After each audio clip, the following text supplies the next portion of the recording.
सोचिए, एक ऐसी जगह जहां रोशनी नहीं, सिर्फ आग, सिर्फ चीखो पुकार और सिर्फ पछतावा है। रसूलुल्लाह ने फरमाया, जहन्नुम की आग दुनिया की आग से 19 7 तांबे गुना ज्यादा भड़कती हुई है। बुखारी, मुस्लिम।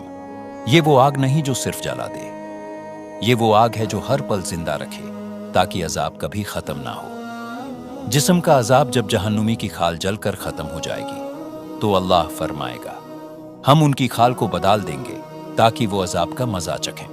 सूरह अन-निसा 56।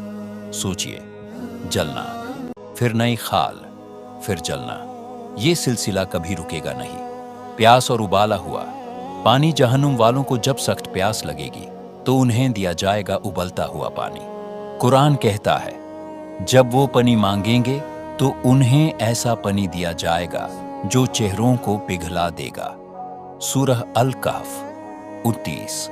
और रसूलुल्लाह ने फरमाया, अगर जहन्नुम का एक बूंद दुनिया में गिर जाए तो पूरी दुनिया के लोग मर जाएं। साख्त और बेरहम नहीं, बल्कि अल्लाह के हुक्म के पाबंद, वो अल्लाह के हुक्म की नफरमानी नहीं करते। सूरह अत-तहरीम 6। सबसे बड़ा अजाब, मगर सबसे ज्यादा खौफनाक बात यह है, रसूलुल्लाह ने फरमाया, जहन्नुम वालों पर एक वक्त आएगा जब उन्हें अपनी मौत भी नसीब नहीं होगी। ना जिंदगी का सुकून, ना मौत का खात्मा, सिर्फ हसरत, नदामत और ये पुकार, या अल्लाह हुमैन वापस भेज दे। मगर जवाब होगा, अब देर हो चुकी। आखिरी पैगाम, ये अजाब सिर्फ कहानी नहीं, ये हकीकत है।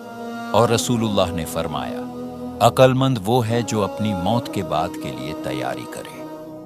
आज वक्त है तौबा का, नमाज का और अल्लाह की तरफ लौट आने का।